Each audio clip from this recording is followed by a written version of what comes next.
ما اقدرش انكر اني محتاجة اطمن، ومحتاجة احس ان اللي جاي من عمري هيختلف عن اللي فات. مش مضطرة اقول اني استحملت كتير، ولا حتى عندي ذرة طاقة احكي عن مغامراتي ومراحل حياتي. انا بس محتاجة اطمن ولو لمرة واحدة ان انا هعيش الحياة اللي كنت بحلم اعيشها طول عمري. محتاجة امل ان بكرة هيبقى بتاعي. مساء الخير عليكم، يسعد اوقاتكم يا رب. طبعا مقدمه الفيديو ملهاش اي علاقه باي حاجه، بس انا حبيت احط لكم الساوند دوت.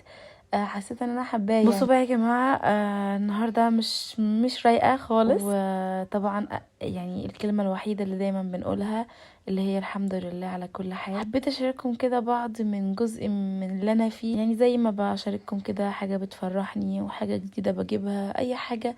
فحبيت برضه اقول لكم على اللي انا فيه. طبعا شكوى لغير الله مذله. نزلت لكم بوست من قيمه كام يوم وقلت لكم ان انا في قبضي واقف، ودي كده تاني مره تحصل معايا، واول قبض ليا استعوضت ربنا فيه. وغيرت الحساب خالص وعملت حساب تاني وربطته باليوتيوب وقبضت منه مره واحده بس، والمره التانية المفروض اللي هي شهر 3 تحولت الفلوس. المفروض بقبض، ما لقيتش الفلوس لحد اللحظه اللي بكلمكم فيها. انا حابه اشارككم دوت بس عشان خاطر لو حد عنده حاجه يقدر يساعدني. طبعا رحت البنك وعملت كل حاجه تتخيلوها، بحثت برقم الدفعه والبنك راجعوا معايا كل الارصده اللي دخلت واللي طلعت، يعني مفيش اي حاجه وصلت. فهنا المشكله وملحوظه ان كمان الفيزا بتاعتي او الحساب البنكي دوت جاء عليه كذا مرة حوالات. يعني مش المشكلة هنا في الفيزا، يعني المشكلة اكيد في اليوتيوب او في ادسنس. بس انا بخش على ادسنس مش بيجيلي ان هو مثلا في مشاكل وعايز يتصلح، وحتى لو كان في مشاكل ما كانوش هيبعتولي الفلوس على حساب البنك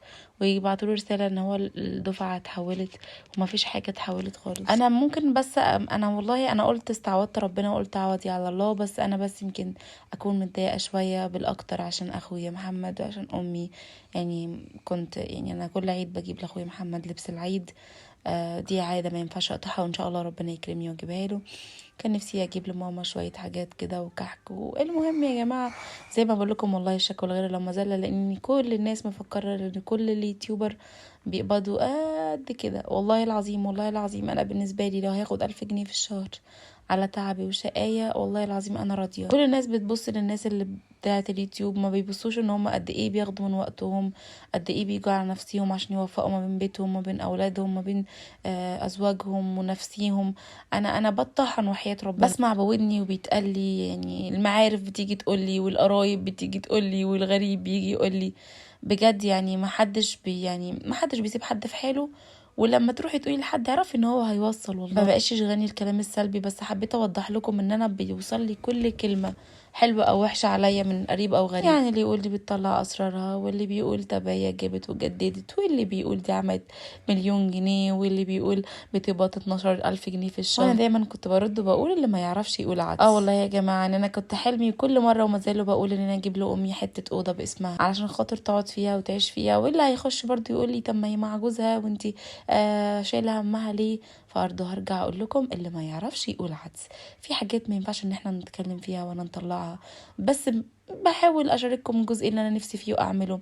وان شاء الله بفضل ربنا باذن الله في يوم من الايام هيبقى عندي فيلا. ده مش لاني هبقى في اليوتيوب، لا ده لاني عشان انا عايزه اشتغل وعايزه اكمل في شغلي وعايزه اجتهد، ونفسي كل اللي انا عايزاه يتعمل باذن ربنا. حبيت كمان اتكلم معاكم في نقطه بقى قبل ما ابتدي روتيني النهارده، هي نقطه ان في ناس بتقول ان فلوس اليوتيوب دي حرام. زي ما عرفتي وقدرتي تكتبي على اي فيديو ان فلوس اليوتيوب حرام، طبعا انا ما بحبش الكلمه دي، لاني قلت لكم كتيره كلمه حرام دي ما بتتقالش، لاننا ما ينفعش احنا نحلل ونحرم على مزاجنا نهائيا. ودايما بقول لكم الايه ديت يا ايها الذين امنوا لا تصف السنتكم الكذب، هذا حلال وهذا حرام وتفترون على الله بالكذب. يا رب، يعني ربنا ما بيحبش كلمه حرام وحلال، مش على العمال وعلى الباطل.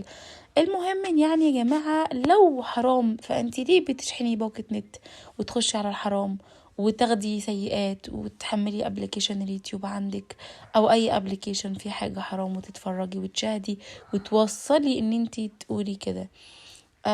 والله برضو في آية في القرآن بتقول، يعني أنا مش متذكراها قوي، إن جاء أحدكم بفسق فتبينوا لا تصيبوا قوما بجهالة. وبعتذر لو أنا يعني وصلتها لكم غلط، بس أكيد فهمتوها أو أنا مش حافظاها. بس يا جماعة دي كده النقطة الأولى. النقطة التانية بقى إن كل بيت فيه مشاكل، كل الدنيا دي كلها فيها مشاكل، مش شرط اطلع اتكلم. هي مرة بس في حياتي طلعت اتكلمت وندمت بعد، يعني اتكلمت بس والله كنت بحسن نية وبس. بس ما تفكروش ان في حد مرتاح، ما تفكروش ان انا عشان ممكن بطلع اعمل معاكم فيديوهات وابقى انا كده تمام ما فيش مشاكل في بيتي. لا لا لا لا لا. اي باب مقفول بيبقى فيه مشاكل وفيه اسرار. ولكل الناس اللي بتقعد تقول بتطلع اسرارها، اسرار ايه اللي بطلعها؟ كل اليوتيوب كده، كل اليوتيوب بيعمل اكل، بيصور روتينات، بنشجع بعض، افكار. بس ايه هي الاسرار اللي انا بطلعها؟ هما كل اليوتيوبر كده. لو انا بطلع اسرار، ليه بتتفرجوا على اسرار غيري وغيري وغيري وغيري؟ ليه بتاخدوا اسم؟ ليه بتاخدوا ذنوب وبتاخدونا احنا كمان ذنوب معاكم؟ المهم يا جماعة ان ما تاخدوش من وراء الكاميرا انا او غيري. والله العظيم الدنيا كلها فيها مشاكل، والشطرة اللي تعدي. بس اهم حاجة في العلاقة الاحترام. يعني انا عايزة اقول الكلمتين دول لاي بنوتة، اهم اي حاجة تهون في الدنيا بس الاحترام ما بين اي اتنين بيحبوا بعض. هي دي كل الحياة. الاحترام والرحمة والمودة ما بينهم تخلق السعادة والله العظيم. بعد كده اي حاجة بتيجي. وقبل ما تفكروا في الحب والاهتمام والخروجة والفسحة والهدايا والحاجات دي كلها، فكروا في حاجة واحدة بس، ان انتوا هتتجوزوا وهتنجبوا اطفال. وما تظلموش الاطفال دي معاكم، لان اطفالكم في يوم من الايام هيجوا هيبقى نفسهم في اب يلعب معاهم، نفسهم في اب يخرجهم، نفسهم في اب يبقى مصاحبهم وصديقهم، يبقى متفهم دماغهم، يبقى ينمي المهارة اللي جواهم او اي موهبة جواهم بيحبوها يقدروا يساعدوها فيهم. يعني ما تاخديش شخص يكون بيحب نفسه، بيحب الشغل قوي، او شخص مثلا مش بيحب التعليم، مش بيحب الحياة، شخص مش بيصلي. والله العظيم الشخص اللي بيصلي ده عارفه برضو اللي هو يتقي ربنا. وعارفه اللي في ناس بتبقى متقومش من على السجاده بس مش كويسه. بس والله فتره الخطوبه دي اتعملت علشان خاطر نعرف الكويس من الوحش. فما تخلوش الحب هو المصدر اول حاجه في العلاقه، لان الحب كده كده بيجي بعد الجواز. فخلوا فتره الحب دي اخر حاجه. اهم حاجه الاهتمام بيكي والموده والرحمه والاحترام. الاحترام دي اولهم اصلا. في احترام يبقى في كل حاجه حلوه، مفيش احترام يبقى مفيش اي حاجه، مفيش بيت، مفيش سقف، مفيش احترام للزوجين، مفيش اي حاجه خالص تتخيليها. بس كده يا جماعه. وعايزه اقول بقى لاي حد والله العظيم بيطلع صدقه لحد، اي حد بيعمل لحد مثلا حاجه شهريه مثبتها معاه، واي شخص بيساعد حد محتاج مش بياخد برضه بالمظهر ولا بالصوره. وبجد يعني ربنا يكرم اللي بيكرم ويرزق اللي بيرزق. يعني اي حد مثلا بيكرم حد ومن طريق، يعني من طريق شخص ربنا بيكرمه، مش مجرد اللي هو شاف الشخص ده مثلا جاب حاجة نفسه فيها يبقى هو كده معاه، يبقى هو كده تمام. لا والله العظيم ممكن تكوني نفسك في حاجة وتجيبيها وبطلوع الروح وتكوني محوش حقها، وفي حاجات كتيرة تانية نفسك فيها. ففي ناس كتيرة بتحب الصيت ولا تحب يعني الصيت ولا الغنى يا جماعة. في ناس كده. فهو لأ، أنا أهم حاجة عندي أنا واجهة بيتي، وأنا كمان أكون نضيفة في نفسي وفي بيتي. فمش شرط عشان عندي مثلا فرشة حلوة والشقة والحمد لله يبقى أنا كده يعني مش ناقصني حاجة. في حاجات كتير ناقصاني، بس انا بقول الحمد لله. وزي ما بقول لكم حتى لما بنزل ما اجيب مشتريات الشهر، انا في حاجات بيبقى نفسي فيها وفي حاجات ببقى عايزه اجيبها، بس باجلها الشهر اللي وراه وبجيب منها حتى لو اقل حاجه ممكنه، عشان خاطر ارضي نفسي واحس ان انا رضيت مثلا كبرياء اللي جوايا ان انا عايزه اجيب الحاجه دي او ادوقها او اجربها او افرشها في بيتي او اي حاجه. مفيش حاجه مستحيله والله العظيم. يعني هو ممكن تكون صعبه بس مش مستحيله خالص. جددي في بيتك، حوشي، بيعي ركنتك انتريهك، اعرضي على الفيسبوك، اعرضي لاي حد بتاع موبيليا يشتريه وحطي عليهم فلوس واعملي حاجات بذوقك. مفيش حاجه والله زي ما بقول لكم صعبه ولا مستحيله ولا اي حاجه. يعني كله بيجي بس بالتأني وبالصبر، وان احنا نحمد ربنا على عيشتنا، وان احنا ما نقعدش نراقب الناس ودي عملت ودي سوت ودي بصي مش عارفه ايه. يعني بجد والله يعني انتوا اللي خسرانين. طبعا عايزه اقول بقى رساله لكل كده واحده بتعامل اخت جوزها وحش. يعني في بنات بتعامل اخت جوزها وحش، وفي بنات اخوات جوزها بيعملوها وحش. فعايزه اقول للطرفين يعني خليكم رحماء ببعض. يعني كان في بنوته والله زعلت عليها قوي، بتقولي عشان هي مش بتخلف، ربنا ما ارادش يعني، وبقى لها كام سنه، يعني بقى لها كتير، ومرات اخوها حامل وهي فرحانه جدا. بس كل ما يحصل حاجه مرات اخوها تقعد تضايقها بالكلام وتقول لها معلش اصلك اللي جرب زي اللي ما جربش، وانتي هتعرفي ايه ولا تحسي بايه بالوجع اللي انا فيه، وكلام كده مش لطيف ومش حلو خالص. والله العظيم يا جماعة يعني كلمة طيبة صدقة، والمحبة والحب يعني. انا مش عارفة بجد الناس دي موجودة كده ازاي على كوكب الارض. جماعة والله العظيم بجد انا ساعات ما بحبش اختلط بالناس، لاني بحسهم يعني عارفين اللي هو مش بحب اتعامل مع حد غير لما احس ان هو شبهي كده، طيب كويس، مش ملاوع، مش لئيم وسوسه، مش تبقي قاعده معاك كده يقعد يسالك في اسئله رزله رخمه، ان هو انتي جبتي ازاي، عملتي ازاي، رحتي فين، طب ازاي وفين وبكام والحاجات دي. لا لا لا لا لا خالص. وما بحبش اقعد مع شخص يتكلم على حد وحش، ابقى عشان هعرف اللي هو هيتكلم عليا، ولو مش وحش بس بطريقه تأميز ممكن. فبجد يعني لو اي حد شخصيته كده حاول تغير من نفسك. يعني احنا في وقت العلامات الصغرى بتبان فيه او بانت وخلاص. فنحاول ان احنا قد ما نقدر نكون رحماء ببعض شوية، ما نزعجش حد بكلمة. طبعا مش بتكلم على اليوتيوب، او باليوتيوب ما زالوا ولسه هيتكلموا ويكتبوا عادي بس يعني. نكون رحمين شويه ببعض باي بنوته كده ربنا ما قرضش البيبي ليها خلف، ما تقعديش تعايريها وتقعدي تضايقيها. نيجي بقى لمرحله الحموات يا جماعه، وعايزه اقول لكم والله يا جماعه يعني هي الحموات دي زي الام. يعني انا مش بحب اقول كلمه حماتي دي، بحب اقول كلمه ماما. فهم زي الام. فانا يعني مش عارفة، يعني هما بيبقوا في ناس منهم بتبقى صعبة وفي ناس بتبقى طيبة. فهل هما الصعب ده بيبقى شخصيتهم كده، ولا هي مثلا شافت من الشخص اللي قدامها حاجة وحشة عشان كده بقت معاهم كده؟ محبة إلا بعد عداوة. أنا أعرف ناس كتير قوي كانت هي وحماتها مش طايقين بعضيهم، ودلوقتي بقى زي السمنة على العسل. فسيسوا أموركم في بيوتكم، وحاولوا يعني تراضوا الطرفين. في ناس بتبقى مش عايزه تنزل تفطر مع حماتها في رمضان، حاولي مره هنا ومره هنا، بالعقل وبالحب كده يعني، بشياكه وبأدب. اعملي اللي انت عايزاه برضو، وارضي جوزك وارضي حماتك وارضي نفسك. عايزه بقى كل اللي يشوف الفيديو ده يدعي لي بجد من قلبه، والدعاء ساعات يعني بيغير القدر. ادعوا لي كتير، وليكم المثل في كل دعوه تدعوها والله العظيم. يا رب يفرح قلبكم ويفرج همكم وييسر لكم كل امر معسر. يا رب ادعوا لي بدعوه اللي هو يبعد عني العين والاذى والحسد، ويبعد عني اي حاجه وحشه انا وابني، وييسر لي كل امر معسر يا رب. والله يا جماعه بجد انا بحبكم جدا. يعني انا بشكر الناس كلها والله العظيم. في ناس كتيره محترمه متابعاني وبتحبني، من الناس اللي من ليبيا واللي من السعوديه واللي من فلسطين. وما تنسوش تدعوا لاخواتنا اللي في فلسطين يا جماعه برضو، عشان خاطر يعني يا رب كده القدس تتحرر، وبجد يعني يقذف بقلوب إسرائيل. يعني أنا بكرههم. ف يا رب يا رب يا رب تتحرر القدس ويبعد عنهم اي اذى يا رب، ما يجيلهمش اي حاجه وحشه ان شاء الله. بقى يا جماعه باذن الله بعد الفيديو ده في فيديو تاني، وفي فيديو بعد الفيديو اللي جاي ده على طول نعمل فيه كحك مع بعض باذن الله. هوريكم الطريقه بتاعتي بعملها معاكم كل سنه ومعتمده عليها. وبصراحه انا ما كنتش بعرف اعمله، زي ما بقول لكم كل حاجه بنتعلمها من بعض. بس مقادير الكحك سهله جدا، او القرص الناشفه سهله جدا. وهي المكونات بتاعتها بتبقى دقيق، وبتبقى خميره، وبتبقى شويه بيكنج باودر، شويه لبن، وشويه سكر، وطبعا سمنه. دي عشان خاطر القرص تكون مش ناشفه، تكون مقرمشه كده زيها زي الكحك بالظبط. وفي بقى القرص اللي هي الطريه بتتعمل بالزيت. الزيت يا جماعه مش بينشف، الزيت لما بيتعمل بيها بيكون طري، اللي هي القرص الهشه دي. فعلى فكره المعجنات كلها بتبقى شبيهه ببعضيها جدا جدا.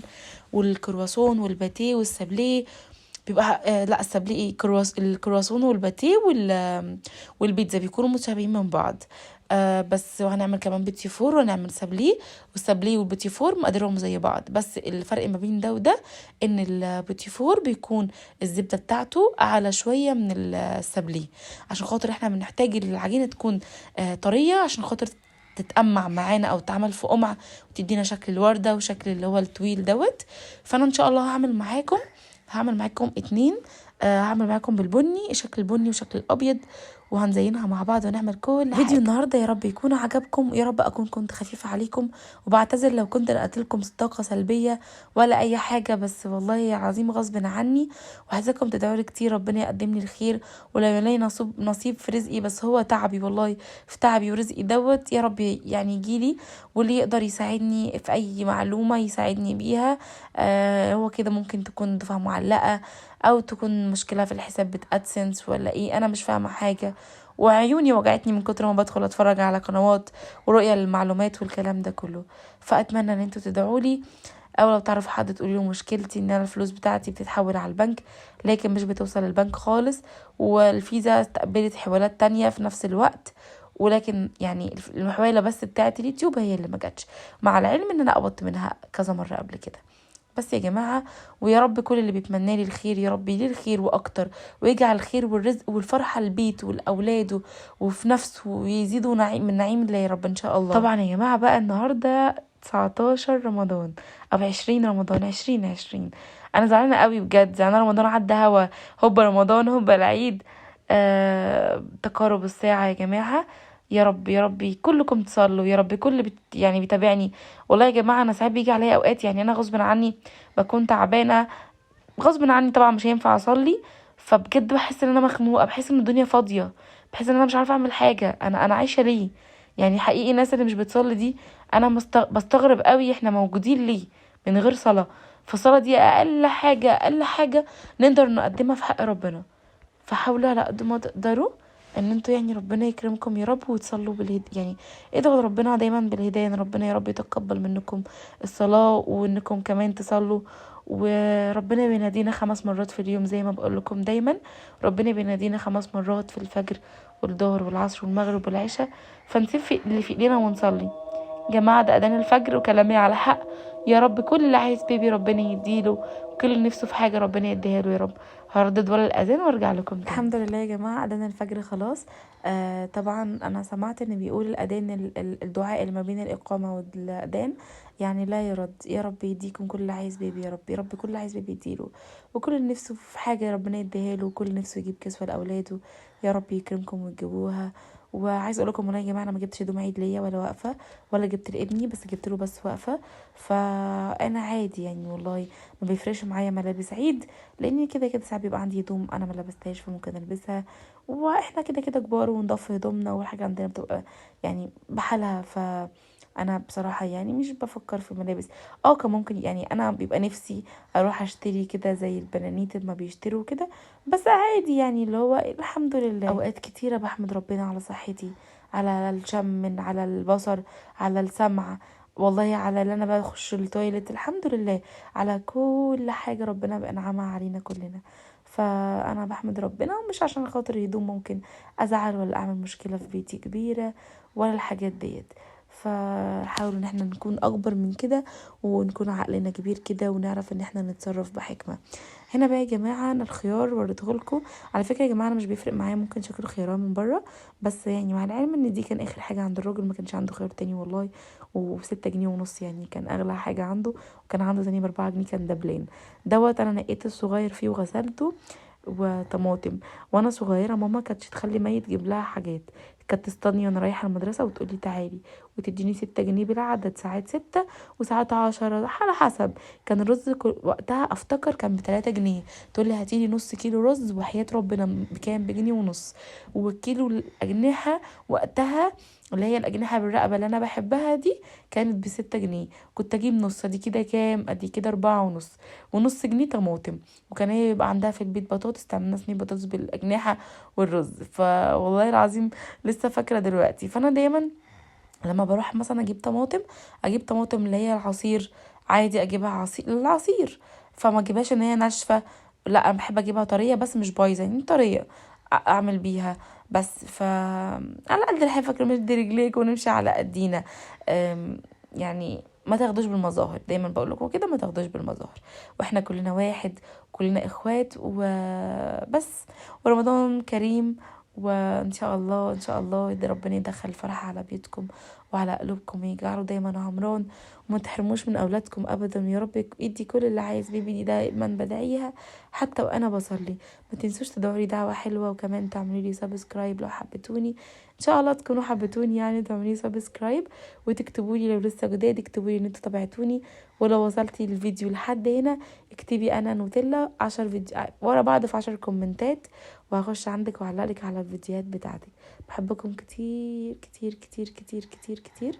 او بالمناسبه يا جماعه ده الاكل بتاع بكره، يعني ان شاء الله تاني يوم، عشان خاطر المفروض ان انا رايحه عند احمد هفطر معاه واعمل له مفاجاه، فقلت اجهزه من بالليل واقوم الصبح اخلط الملوخيه واسويها واعمل شويه رز وخلاص. فحطيت عصير الطماطم مع بصل طرنشات وبطاطس وحبه مرقه ماجي وملح فلفل اسمر زي ما شفت الطريقه، وقلبتهم على بعض. وبعدين حطيت الفراخ وحطيت الصلصه، وهنزل دلوقتي بمعلقتين من الزيت ونحطها في الفرن. طبعا بقى هنا الملوخيه انا غسلتها كويس وسبتها تنشف على ما الصبح ان شاء الله اعملها. فان شاء الله استنوا الفيديو اللي جاي، هنحضر بقيه الاكل مع بعض وهنسويه ونروح مع عند احمد مع بعضينا.